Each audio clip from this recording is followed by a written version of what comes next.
They say nothing prepares you for motherhood, but no one warned me about mother-in-laws either. Especially one who thinks she can do a better job raising your kids than you can. When my husband left, I expected heartbreak. I expected stress. But I didn't expect her. She didn't come offering help. She came with paperwork, lawyers, lies. She tried to take my children from me. But what she didn't know is that I'm my mother's daughter, and my mom. She makes mother-in-laws look like kittens. You want war? Fine. But you better be ready to lose everything. Before we begin, love revenge stories with a twist? Into fierce family drama that ends in justice? Then hit that like button, subscribe to the channel, and turn on notifications so you don't miss any of our weekly drops. And tell us in the comments, what would you do if someone tried to take your children? The day my husband left was a Tuesday. Not a dramatic Friday night or a symbolic Sunday morning. Just a plain, gray Tuesday. He walked into the kitchen, took off his ring, and said, "I'm done." Just like that.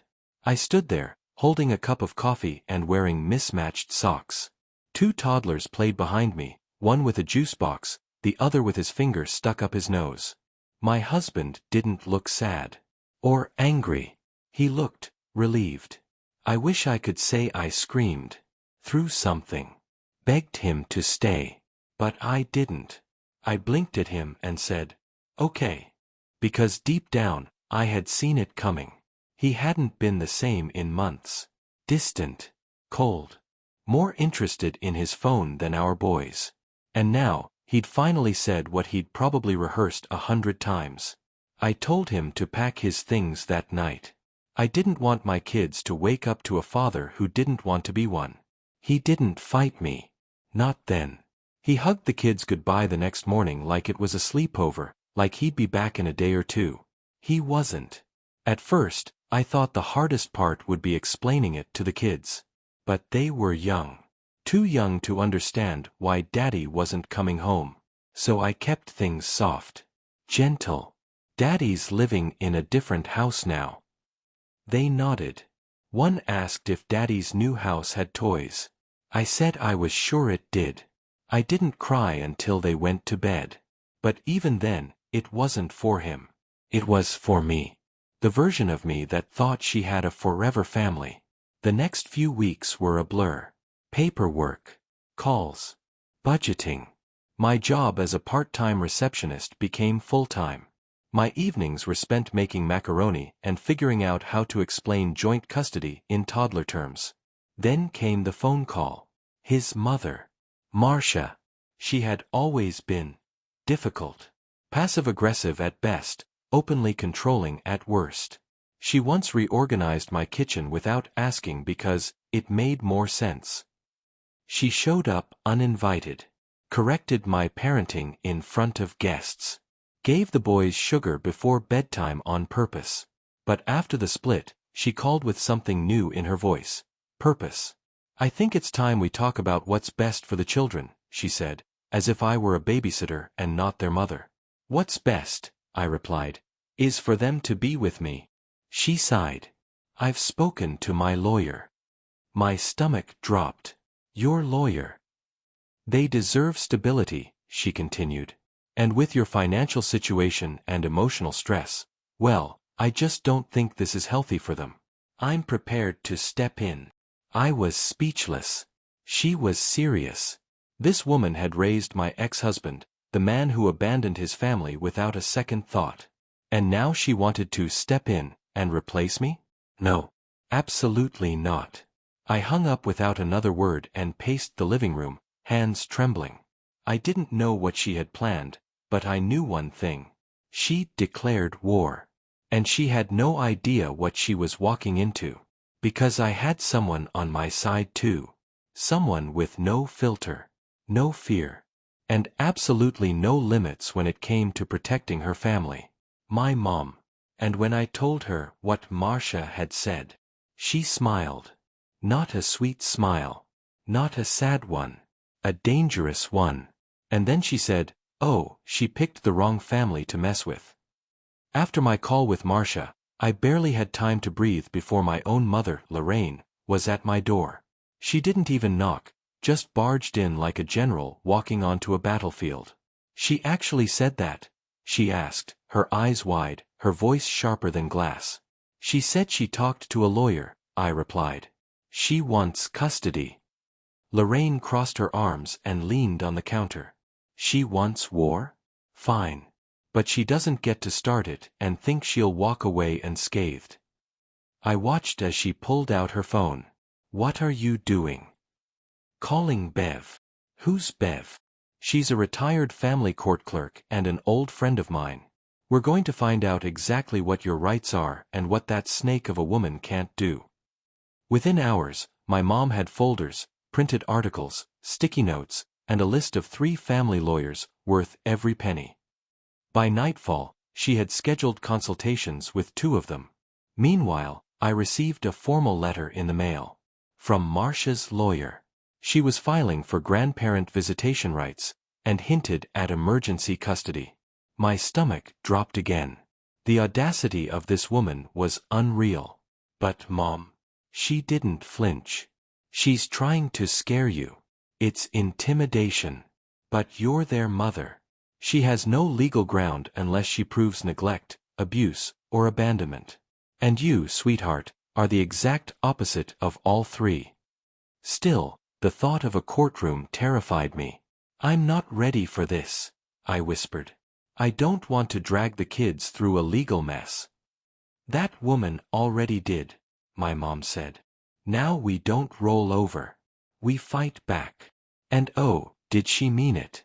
The next time Marcia called, I didn't answer. I let it go to voicemail. She left a message filled with fake concern and sugar-coated threats. "I know this is hard on you. I just want what's best for the boys. I'd hate for this to go to court, but I will do what I must." I saved it. Then I got to work. Mom suggested something brilliant. Document everything. Every interaction. Every call. Every text. Every instance of manipulation or boundary crossing. "I know women like her," my mom said. "They act sweet in public and strike in the shadows. So we're going to shine a light on her." We started compiling. Messages where she undermined my parenting. Photos she'd posted of the kids without permission, pretending she was the primary caregiver.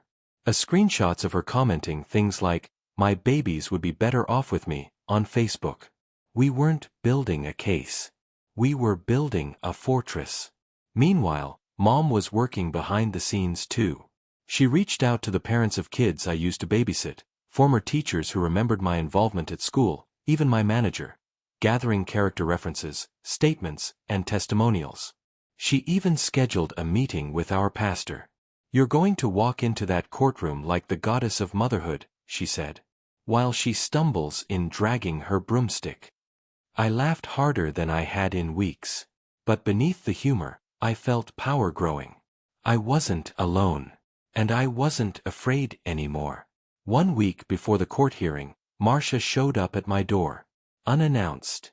The boys were in the backyard, and I was folding laundry when the doorbell rang. I opened it, and there she stood. Designer scarf. Tight smile. Cold eyes. "I just want to talk," she said, already stepping inside without being invited. "No," I said firmly. "You're not welcome here." She ignored me and walked straight into my living room. "I thought maybe we could settle this like adults. Avoid all this drama." "The drama you started." She tilted her head. "Do you really want your children growing up in a house filled with anger? With your mother filling their heads with poison?" That's when my mom walked in from the kitchen. "You mean me," Lorraine said calmly, arms crossed. "I'm glad you said that. Because now I don't have to pretend I like you anymore." Marcia's face twitched. "This is between me and my daughter-in-law." "No," my mom said, stepping closer. "This is between a woman who walked out on her marriage, thinking she'd win by force, and another who's been waiting her whole life to show someone what crazy really looks like." Marcia turned to me, now flustered. "You're choosing her over peace?" I looked her dead in the eyes. I'm choosing my kids. And you're never coming near them again if I can help it. That was the final straw. She stormed out. And 2 hours later, her lawyer called mine, trying to arrange a settlement. They knew. They knew they were going to lose. The morning of the hearing arrived, and despite all the preparation, my hands still trembled as I zipped up my blazer. My mother stood behind me like a bodyguard, adjusting my shoulders as if I were going into battle. You walk in there proud, she said. You're a mother. That's not something a judge can measure with paperwork, it's something they feel when they look at you. I nodded, barely breathing. When we entered the courtroom, Marcia was already there, sitting with her sharp-faced lawyer and pretending to be some kind of sainted grandma. She wore a soft blue sweater and pearls, like she was auditioning for a role in a Hallmark movie. But when our eyes met, I saw it. The edge behind her smile. The threat beneath her calm.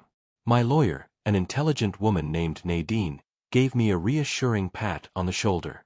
Let her play the act. We've got real evidence.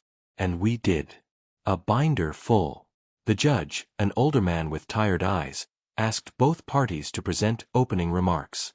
Marcia's lawyer jumped to her feet. My client only wants what's best for the children. She is not attempting to take full custody but simply requesting structured visitation to provide stability during this family's transition. Lies. Pure lies. My lawyer stood and delivered our position clearly and confidently. No to visitation rights. No to manipulation. No to letting a toxic person wedge herself into our lives. And then the judge said, "Let's hear some testimony." Marcia's face changed slightly. Because now she had to back it all up. Marcia took the stand with a rehearsed expression of sadness. She spoke of how much she loved her grandchildren, how often she cared for them while I worked, and how she had concerns about the mental strain I'd been under since the divorce. She even started tearing up, until Nadine stood to cross-examine. Mrs. Langford, are you aware of the recorded voicemails and social media posts you made about the mother of your grandchildren? Marcia blinked. Excuse me. Nadine handed the judge a folder.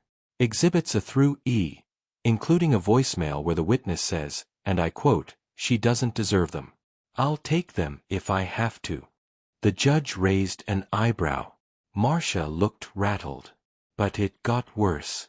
Nadine continued, "Are you also aware that the children's mother has received multiple texts from you attempting to meet with them behind her back?"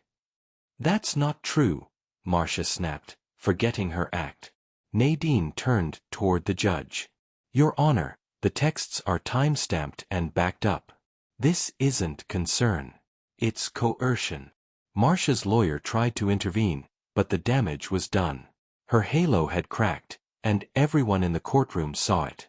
Then it was my mom's turn. Lorraine took the stand with the composure of a woman who had been through storms and built lighthouses out of the rubble. She didn't yell. She didn't cry. She didn't insult. She simply told the truth. My daughter works full-time, raises her children with grace, and has never once left those boys in danger.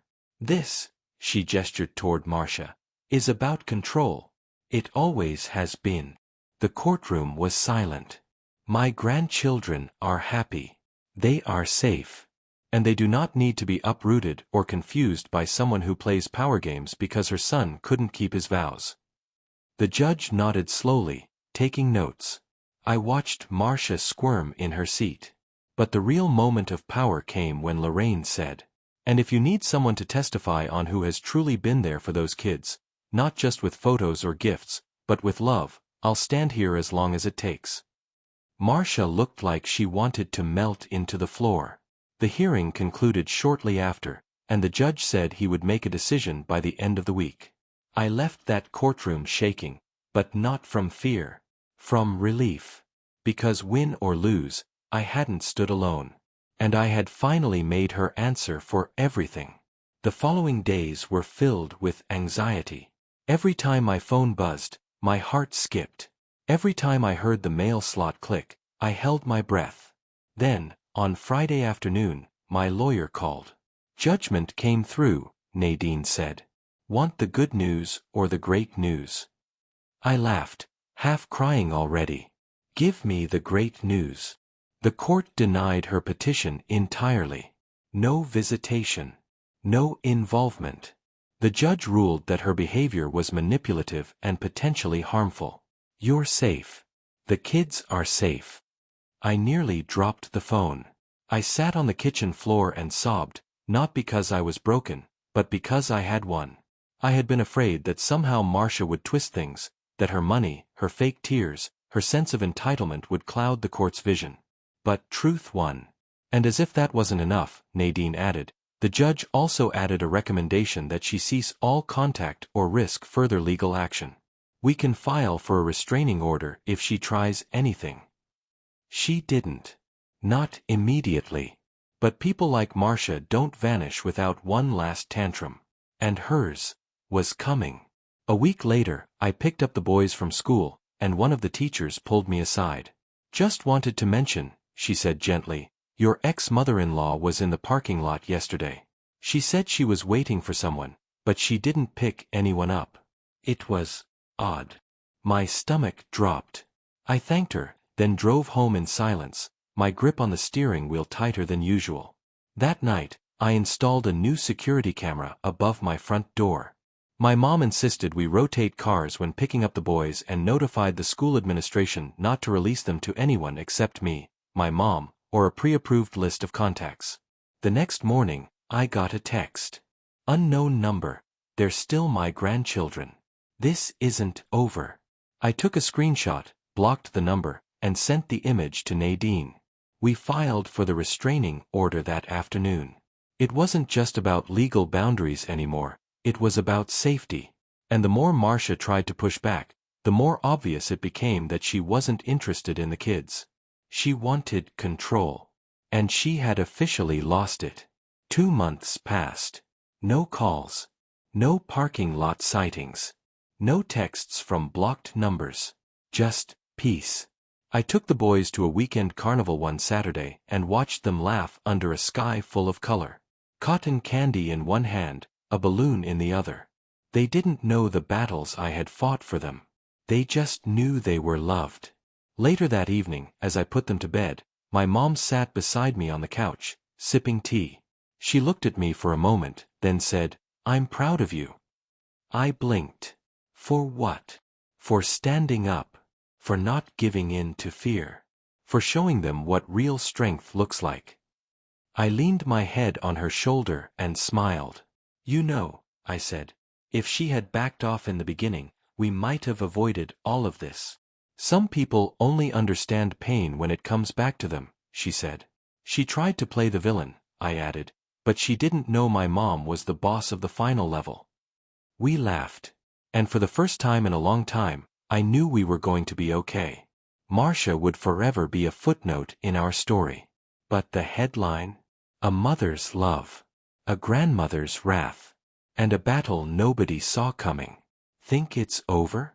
Not quite.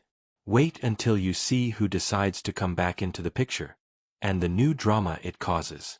Don't forget to like, subscribe, and leave a comment below telling us what you'd do if your mother-in-law tried something like this. Just as life began to settle, with bedtime stories and uneventful school pickups, the past came knocking again, this time in the form of my ex-husband. It had been nearly 6 months since he left. He hadn't visited the kids in weeks. No birthday cards, no calls, not even a cheap gift. And now, suddenly, there he was at my door. He looked different. Tired. Slouched posture. Like the world had taken a few good punches at him. I need to talk, he said. I crossed my arms. About the boys. I want to be in their lives again. Just like that. No apology. No explanation. No acknowledgement of the damage he'd done. I almost laughed. Now you care. He winced. Look, I've made mistakes, okay? Mom told me what happened. She said you twisted things. I cut him off right there. She tried to take my children. She lied to lawyers, harassed school staff, and showed up uninvited. I have the court records to prove it. He looked away, jaw clenched. I didn't know it got that far, he said quietly. No, I replied. You didn't want to know. He asked if we could start fresh, maybe figure out a co-parenting plan. I didn't say no. But I didn't say yes either. Because I had learned something important. People don't just change. They reveal who they've always been. And if he wanted to come back into their lives, he was going to have to prove he deserved it. Starting from zero. Against my instincts, and only with my mom's full involvement, I agreed to supervised visits at the local park. My mom came with me, standing at a distance like a hawk while the boys played with their father. The first visit was awkward. The second, a little better. By the third, I saw something that surprised me. Effort. He brought snacks. Remembered which boy liked dinosaurs and which one liked spaceships. He even sat in the grass for over an hour, building sandcastles and pretending to be a robot. I didn't trust him yet. But I saw a flicker of what might have been, the father he could have been all along. That evening, I sat down with my mom to talk. He's trying, I admitted. I can't ignore that. Lorraine frowned. Trying isn't the same as earning. You can let him try, but don't let your guard down. She was right. I had to protect the boys, not just from Marcia, but from being let down all over again. I drew up clear boundaries. A no unsupervised visits. A no drop-ins. A no overnights. And absolutely no contact from Marcia. He agreed. Maybe because he had to. Maybe because he meant it. Time would tell. Just when I thought Marcia had faded into the background, I got a call from the school principal. We had someone try to pick the boys up today, he said.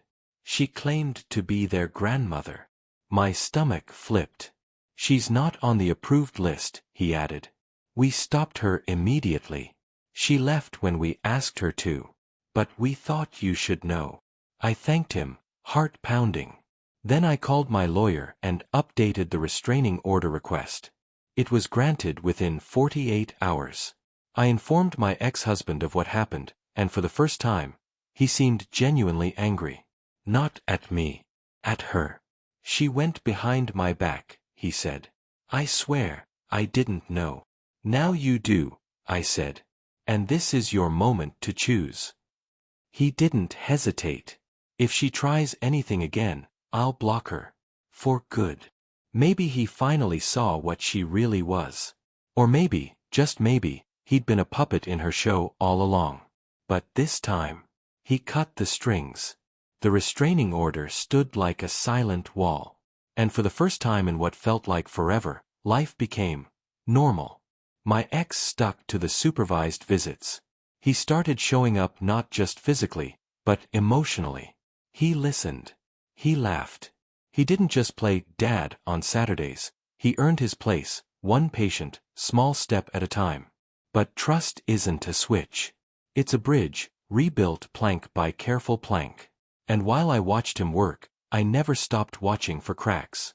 Then came the moment that changed everything.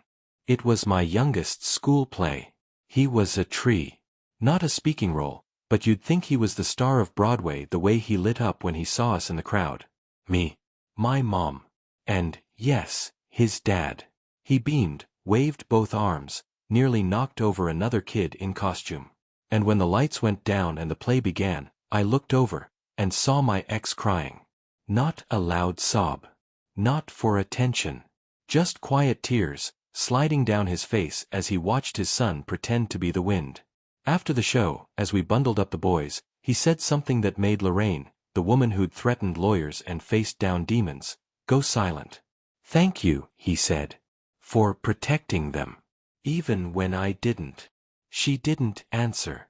She just nodded. And that's when I knew. This war. It was over. Not because we won in court. But because we won at home. 1 year later, our lives were unrecognizable. No drama. No courtroom.